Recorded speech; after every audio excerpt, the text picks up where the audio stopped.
after somebody else went down. So that would have been the points. That would have been enough to push them over the top. And that's when we talk about every little moment mattering, every decision sometimes being the difference. That is the prime example. But Virus QT does get picked up, and Bizzle and Demo are going to look to make a case here. Kind of hurting in terms of utility, but positional-wise, not in a bad spot. Yeah, I mean, ammo is looking pretty sparse, right? Just a mag and a half in the AR there, a few rounds with the flint knock, a few slugs there for the combat, not much in the way to work with. Look on the other side, though. Vivid. He is 2 boxes away. Now, 72 is in critical condition. Take a look, and look at this. 5 total builds. No shields on either of them. Like, they have less than 100 effective HP. They do have a rift, but you don't want to go skyward unless you're going late, and it can guarantee you placements. But you also don't want to be caught out in an awkward rotation here. They can't afford to tarp. You either have to go right away, or it goes super late and just pray nobody looks in your direction, which for somebody, they're sitting on 50 points. Can he find 1, 2, 3? But the 16 isn't going to be enough. They desperately needed it, but now attention is drawn their way. 72 is going over. You see the combat swiveling towards them. It's Lotus directly above, Predator on the backside, and they're going to go late. They're going to go late, and they're going to pop and just hang out and hope nobody looks skyward, because 1 AR bullet will drop 72, 2 will drop Vivid, but right now everyone else is worried about rotating. And there it goes, skyward, and he knows it's white. All of a sudden, Vivid goes straight. Oh my God! Box, can he find it? Oh! Mateos gets dropped. That could be the difference. They have all the mats. They have the mid-tarp. They need to drop down and get more, though. They need the campfire. They need all the resources. You see, on the right. Vivid is down. You have to cover your sides. Vivid is down. 72 has to clutch up, but he's taking ticks. He's over in the storm. You can see him there, dead middle of your screen, and he is down outside of the top 15. But look in the bottom left. Ninja in reverse still up. Bizzle and Demo, Artsy and Midas, Sean, Claude in the middle as well. And hello, Burst SMG. First time I think we've seen that. All cast Bizzle puts it to work right there. Every single weapon, every single form of utility, everything in the hands of these players that are playing the top 0.001% will be lethal. I mean, Bizzle doesn't even need to use weapons sometimes to be successful. We've seen him, you know what, I'll give him a shout out for the memery, but like, in the end, it's really impressive doing that. You don't expose yourself to risk, but the fact that he's still going out and trying to make plays with the impulses and the turrets, like, that's when you know somebody's on another level for the solos competition. But Cartier Cole and Cartier Chris looking skyward, drops everyone, and he turns back. Cool guys, don't look at explosion. Come on, Ninja, win! Right there, really heads up play. Unfortunately,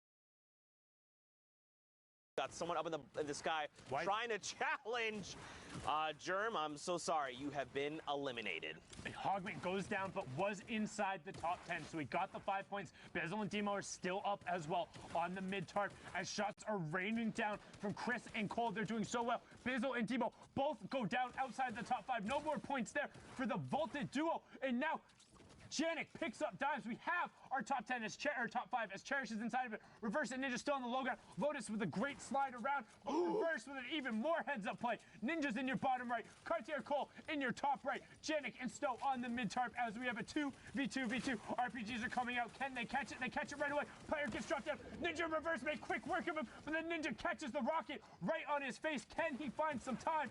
Watch Ninja in the bottom right. Cartier Cole in your top right now. You can see Reverse trying to get an angle to support him. Cole has got the RPG reloaded, begins to work top down. Ninja continuing to tarp himself out. Did have enough room. No. Reverse went to the sky. Are they going to look up while Ninja tries to get them distracted? Now they're looking downward as Ninja is distracting. This is the split from Reverse. Gets blasted out of the sky.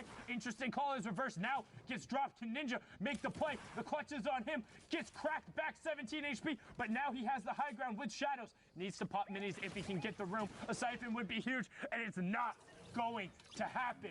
Chris and Cole shut down Reverse and Ninja. 8 elims in the victory royale, pushing them up to 45 points. Man, that was, you know, I respect the play for sure, but hindsight is 20/20. That's all I'm going to say about that. Next game, here we go.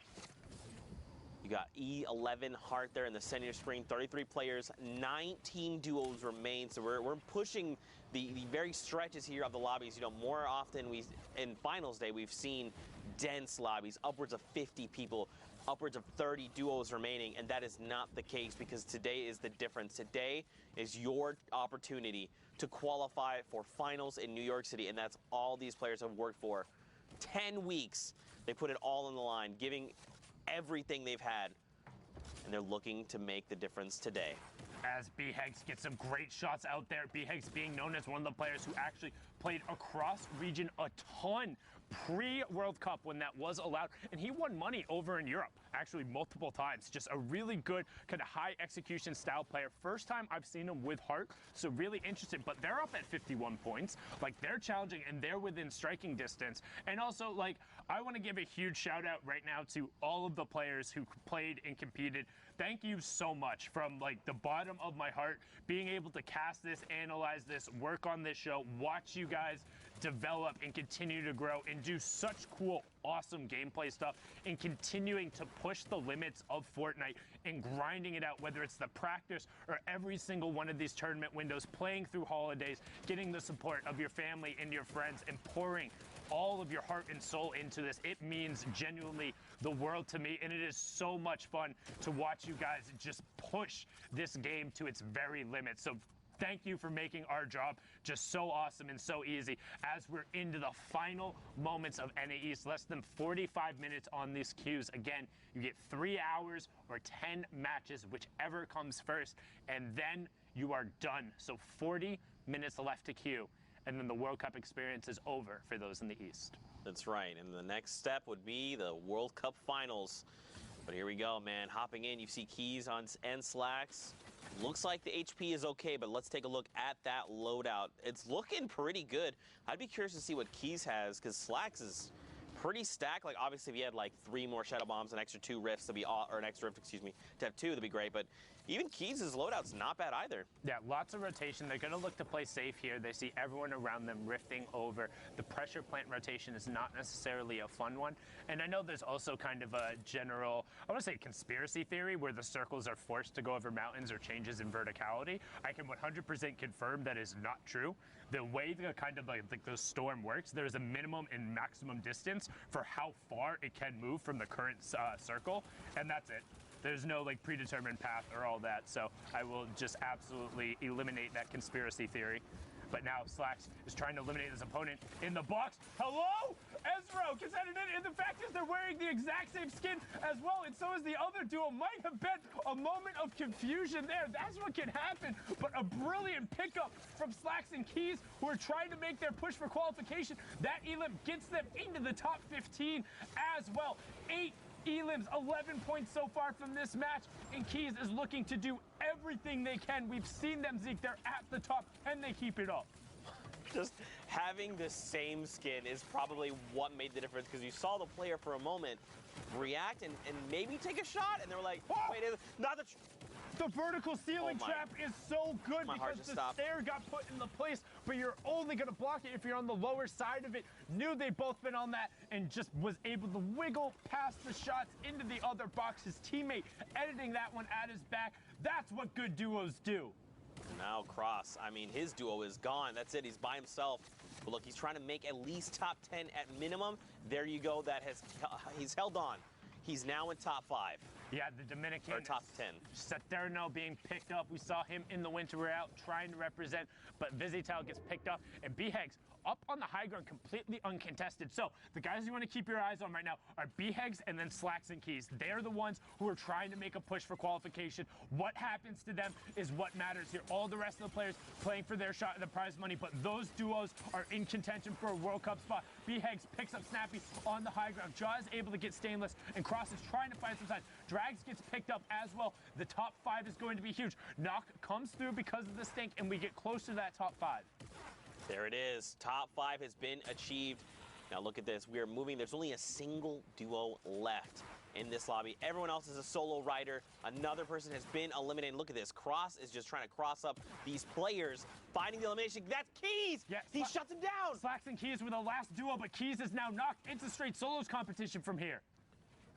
All coming down to the wire. Look at Cross's HP, though. He can top back up to 100 shield, but his HP is going to make the difference. You see HK down below. He immediately gets picked up. Again, like Sundown talked about, Beggs and Slacks. These are the two players to keep your eyes on, and they are two of the three players left. Cross is the meat in this sandwich right now. He does not want to be here. Beggs has all of the HP advantage in the world. And now look at this. Cross, he knows Slacks is close. He doesn't know how much HP he's on. He knows Beggs is up top, keeping him pinned down. And look at Slacks is trying to close out. Slacks has no mats. Slacks has absolutely no mats. Watch how he's walking around. He has nothing. He's just running through the open. B-Hegs just lasered him right there. Cross needs to get the edit on him, and he does. Cross will pick that up. B-Hegs should be able to close this out because Cross is on no mats now. B-Hegs needs to get it, and he does. Gets the E-Lib, gets the victory royale. 65 points for B-Hegs and Hart. That's what I'm talking about. Keys and Slacks, those are the moments. Cross getting the elim and B-Hegs closing it out. If the Keys and Slacks are able to get that, that could be the difference. But with every single interaction mattering, these are the exact moments, the ones that will impact who is sitting there, and we're going to get right into a next match. You can see Lavish, Vivid, 72 hours, Ninja, Reverse, pick whoever you want. 53 points right now for the Liquid Duo. Make it 54 once they convert onto C-Leo. There is no quad crasher flying in this zone around Vivid in 72. No flight zone. They'll swat you down. Man, look at where we are, man. Gus, it depends on where we go from here. The effective play space is going to get very funky very, very quickly. You can see, if you're looking in the bottom right, there's already some of that blue area. Remember, that's the edge of the mountain. So that space, you could build off of the side of the mountain, but you don't want to be doing that. When in doubt, throw a grenade. Golden Boy is so proud. He got another one. That's a double for him. 5 eliminations. Now, the question is, can they loot goblin it? Can they get all of that? Because they saw other Splodes go to it. Bizzle had been pouring in Splodes. They want to get all of this because this is 3 teams worth of loot on the side of the zone. They have literally can open a whole, anything. Like, everything is wholesale. You want medkits, you want shields, you want ammo, you want mats. The Liquid Boys got it right now. This is going to just, like, absolutely increase their potential winning this game, right? They've got it all. Their loadout is looking so good, and now with that Rift to go, all the upgrades, you've got a combat shotgun right there sitting outside. I hope that they've potentially picked that up. They're both already rocking them. Like, you can tell. They was like, people complain about, come on, you got combats laying everywhere. These guys will leave it. What do you mean they need them? No, I'm just kidding. Come on, guys. That was a good one. That was a good one. I like that. No, I'm not funny. It's fun. But now you can see what they want to do is they are on the far side of this zone. They're not really sure where players are, but they're actually, if you look in the bottom right-hand side, there's about 3 duos in between them and the zone. So they're going to opt for an early launch pad, but they're so far away, it's not really going to give them as much distance as they hope. Maybe getting to 50-50, but they're still going to have to vertical up. You can see Vivid on the left-hand side getting ripped as Ninja is now trying to 90 his way upwards / double ramp, but he's getting ripped. Hey, Shadow Bombs, rift. Don't hold on to him. It's not worth taking all the trip. Pop a Shadow, get over, get safe. We've seen it before. Oh, no, got the chugs going up, and yep, they're just going to up. Well, they're so close. You can see in the bottom right, they desperately want to build in. They don't want to burn it right now, but they use so much of those resources. I think it would have been worth a Shadow. But now look at that stack right there. Demo, Bizzle, Chap, Poach, Ninja, Reverse, Instinctual on that side. That is one heck of a side of a mountain. There is just so many high-profile players that we have seen. And now look, like you said, man, now they have to burn things like the Slurp, right? I completely agree. They probably should have used the Rift, but, like, it's better to...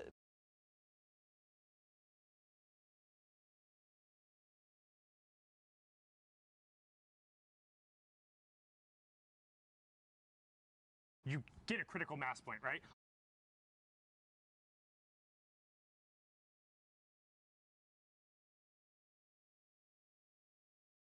A little bit of fall damage will...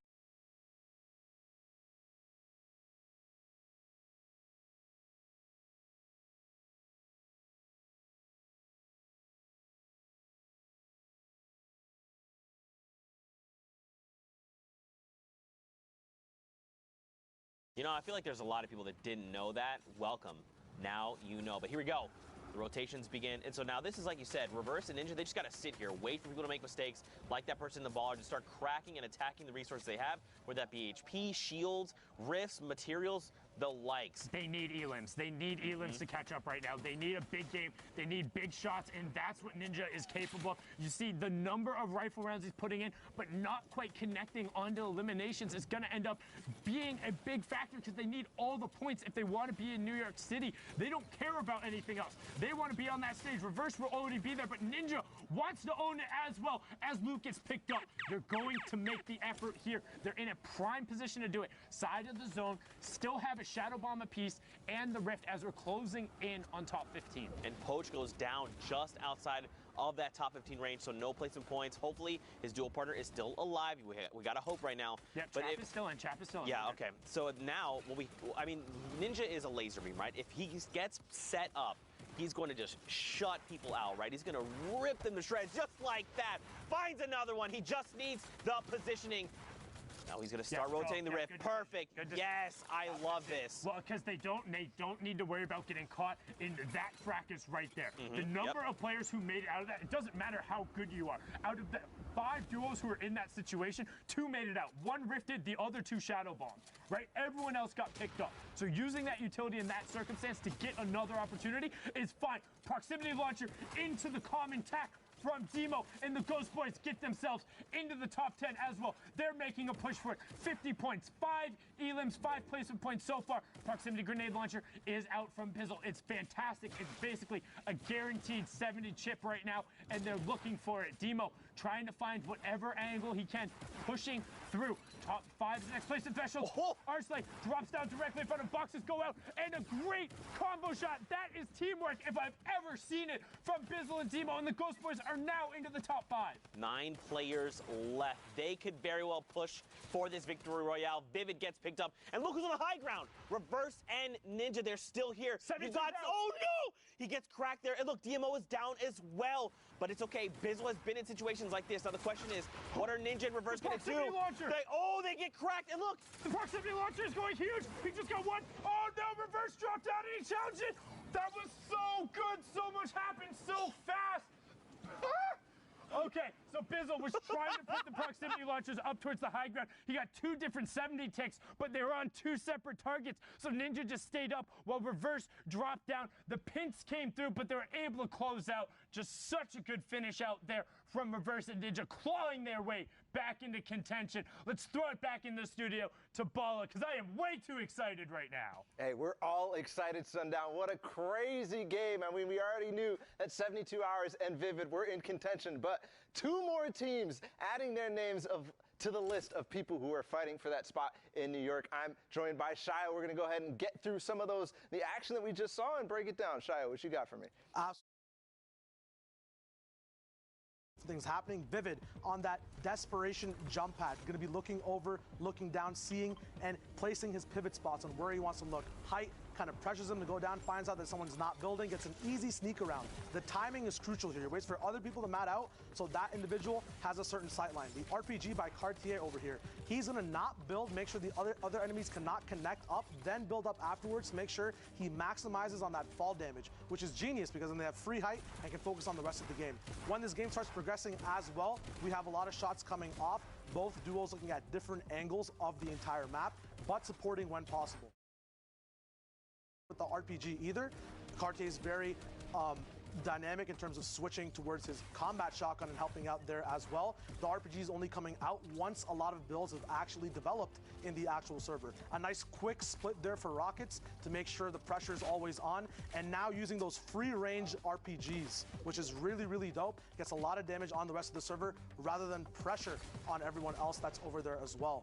Finally getting that big pop off on Ninja. Right here, Slacks going in. This kind of enabled him to have the rest of his game available. He sneaks in with a shadow and stays right next to his enemies. You can see there his crosshair positioning kind of baits out one shot going for the finish, but then waiting for his enemy to peek through and getting off right there, making sure they have that box up. He's on point right here. Cross is going to start fighting B-Hegs on height. B-Hegs goes for a nice split here. We'll see it from the other angle. He builds up and kind of stays on a 50-50 spot, goes right, then gets that drop down on Cross, maximizing the time for the zone coming in and everything else in general as well near that end game. Yeah, so that's crazy, and that is actually going to lead Slacks and Keys up into that top spot with 74 points.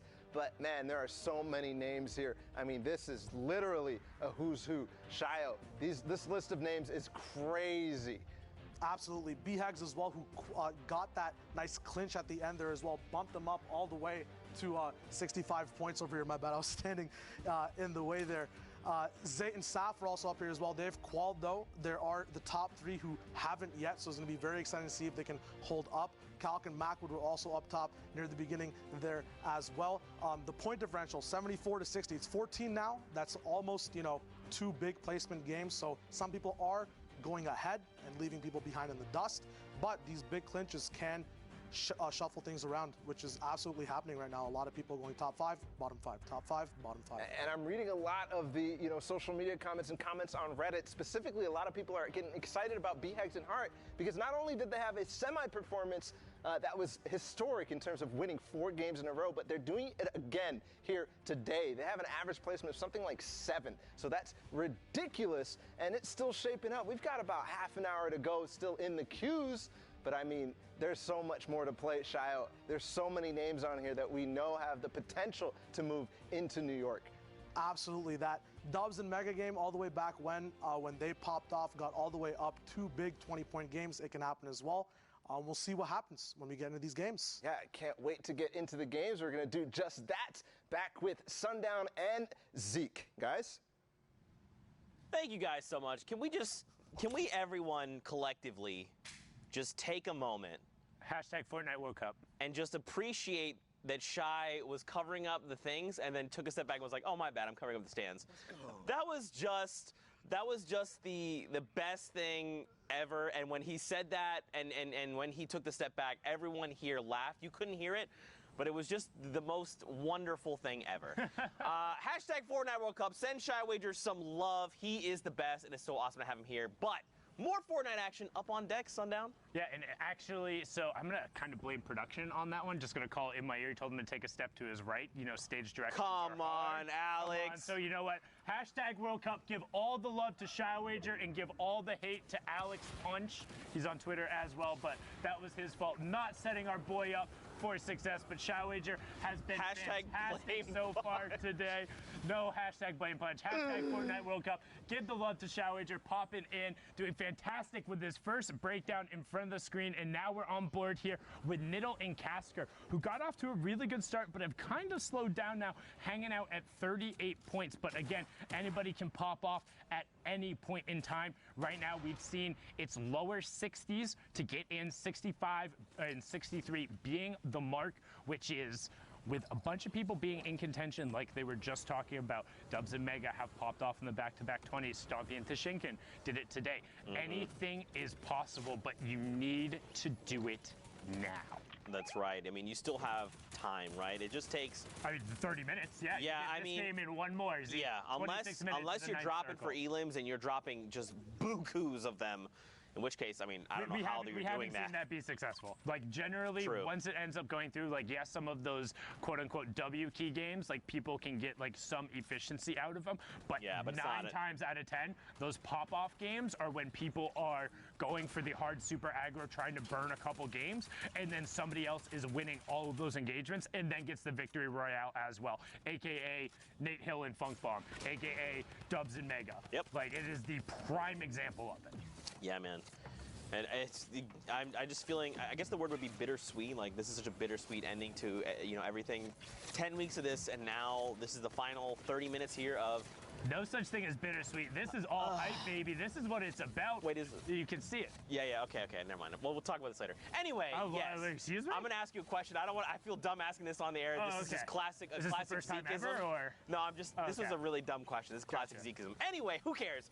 Baldy-sama, Destroy here. They've got no eliminations up on deck right now, but that's okay. 35 players still in the lobby, plenty to feast on. Hey, can we appreciate this tarping real quick? Very good. That was very precise. However, The only thing, like, yes, you have to tarp like that, but with the number of ballers rotating on the low ground, you aren't overly threatened, and you've just burned all but...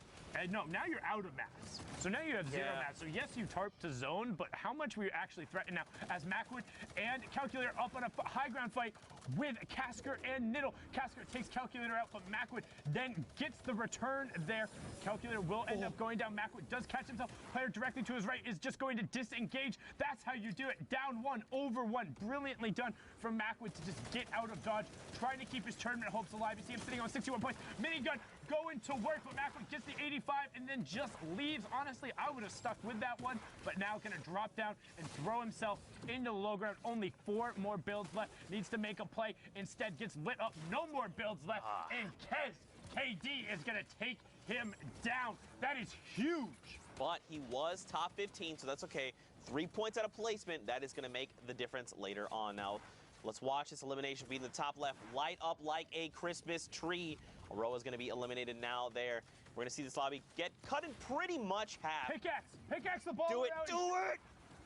You can see him kind of going for it. Actually, not really. He's going for the shot, but the boost headed it out. But I'm telling you, go watch Creo's VODs. He does it fantastically. You will get elims off with that credit. That player does not deserve to just passively hang out there. There is something you can do to put him out there. The only thing you have to be careful of is if they drop out and hit you as you pickaxe. But that being said, give it a try sometime. Maybe not in the Fortnite World Cup when you're going through, if it's your last time trying it out. But if you're just in a regular arena game or a regular solo or duo, give it a go, as Davon and Fernando are going to look skyward. Another duo in contention, sitting at 52 points right now as Roat goes down to tendons. Owen gets picked out of the sky. These two skeet shooting their way through. And now everyone is down below. We got a campfire going. Just make sure we keep topped off as best as possible. Top 10, another round of placement points, and they're just going to continue sending shots down below. They want more eliminations. They need more eliminations. We're so close. You see, look at this. Owen gets picked off. Kazbik gets picked off. Look at everyone else down below. Symmetrical, Psalm, Cowboy, Owl, Blue Tea, Rogue Shark, Threats. I mean, there's so many. You said it earlier, a who's who. But now, how do we attack this, right? The next threshold is top 5.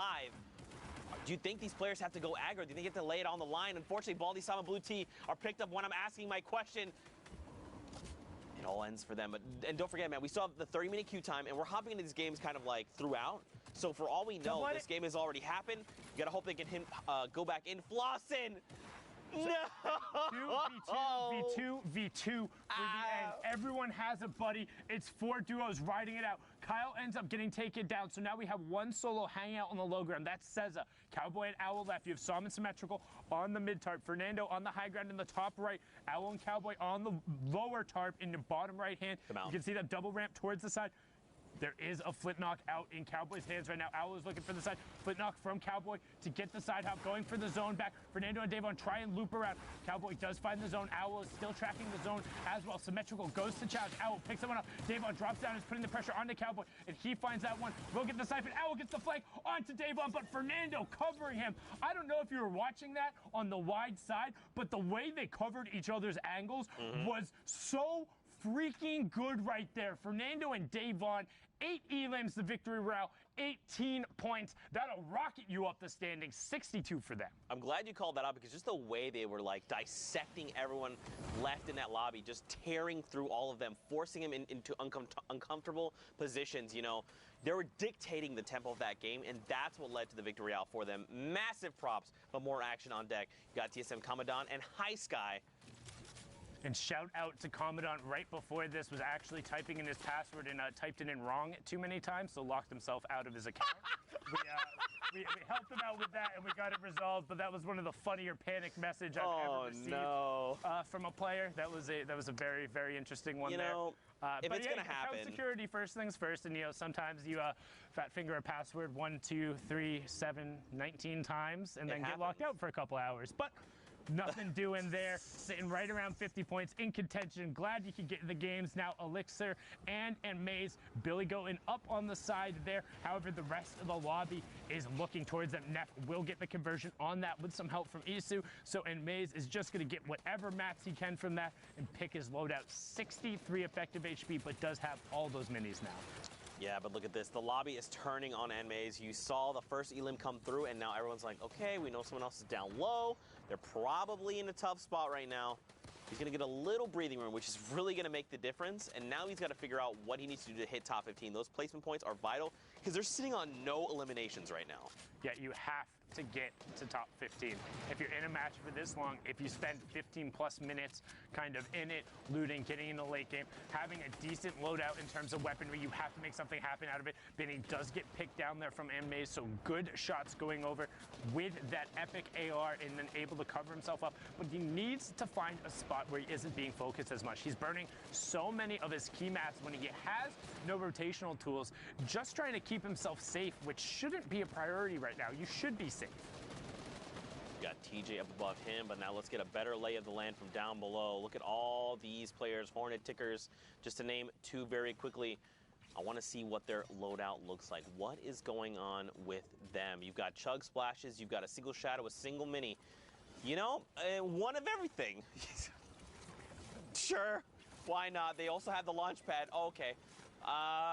This is a little bit disastrous. The launch pad into another launch pad. That's what he meant to do, is the secondary launch pad. Gonna go find Hornet right away, who qualified in week 9, was also a player who played in week 2 of the summer skirmish. Shout out to him. Was kind of a big jump starter for his competitive career going on there, but is a player who kind of really breaks it down analytically. He went through, looked at his point layout, saw like, hey, I wasn't getting enough from elims. I need to go more aggressive. I have no problem with my placements, but I need to be throwing myself in the middle, and he wants to do that. He wants to put himself in the middle of the action, just like you see right here, getting aggro, getting the pickup on the WBG Blake K, and then popping the rift and out of dodge. Well done from Tickers and Hornets to get some control there, but now they need to be careful because they're drawing fire from TJ and COD Genesis. Down below, you see High Sky right now going towards the people. Trev gets cracked. Beach there from Go Crazy gets destroyed. Look at all these players. It's still so tight. There's 33 players left right now. 20 duos. One of the most dense lobbies we've had all day. And now Ticker's going to use that shadow bomb, start his rotations and just try to link back up with Hornet. And one thing I'm going to nitpick here on Tickers, pop your shadow bomb as late as possible. Because the time you're in the air, that counts. So if you're falling... Oh, the trap player! Oh my God! He was just busting his balls. I'm going to get up and walk away. Gets him so close to the top 15. A brilliantly done executed. That's what I'm talking about. Don't let him roll to the placement points. Go aggro on him. Hit some shots. You can take advantage of them if the players don't rotate correctly. And brilliantly done there. Top 15 now coming out. And Maze doing so well from the earlier situation we saw him in. He was pinned against the side of the mountain. Now into the top 15. Zeke, you talked about it. He was looking for those placement points. He got it, and 2 elims. I mean, he's probably wants more, right? Every single interaction, we talk about this. You always want more, just like me. I always want more ice cream. But every interaction does matter. Everything that these players decide to do, everything that happens is going to affect the standings directly, right? Are you eliminated? Did you get shots over on the person? Did you confirm that person? Did you have to burn a slurp or rift early? Like, these are all going to make the difference. Look at this, a 3rd elimination, and he's pushing. Ooh. Oh my! I thought it was a good crowd. Oh my God! Way. Call me Nostradamus right there as he got him. No way. Won't predict anything like that again. But Maze brilliantly job getting himself up to 40 points. Might not be necessarily in qualification range, but that is a nice bump in the payday for the double prize money week. Don't forget, $2 million spread all the way across all the regions and down a decent amount of the placements as well. We want to make sure everyone gets rewarded for their time and their effort over the course of these 10 weeks. You all are amazing. Whether you got to play on a Saturday, got to play on a Sunday, will be playing in New York City or whatever. We appreciate your time and your effort as we're into the top 10. Mastoris picks up, especially coming out of Enmaze. Again, Mastoris is a legend in the community, gets cracked. Scientist, downed as well. To erupt Void's duo. And so that's Slades, and then the other one is Void's. Okay, so yes. It's just they're swapping names. Yeah, super fun with that one. Definitely not confusing at all, as Tickers and Hornets are working top down. They're in your top right. That was Diggy. Not Orange got Diggy. He's in your bottom right, as Tickers finds Not Limes as well. Limes and Oranges, the fruit, are getting abandoned right now, as we have a straight up solos match, top 5, make it a top 4. Tickers on because Orange is putting shots at her, drops directly in front of High Sky, gets the 180 and finds it. The zone is full close. Tickers on the high ground. The chug splashes. Let it be known. Can he find the shot? He wants it and he gets it as well. Gets the Elam credit. No, Hornet got it. It was his partner, so they will get the point. Pushes them up to 61. They're in contention. Take it away. We had one clutch play with the Chug Splash so far, and there another Tickers with his dual partner Hornet clutching up big in style with the new Chug Splash. We do have a update on actually what happened in Brazil. Shayo, it is the last chance that these players had to qualify, and they worked so hard. We had the look in, but we also have the players, I should say, the duo team who's going to make it to Brazil. Let's take a look at these standings. Absolutely. So, up top, Own and King qualifying for duos. Okay,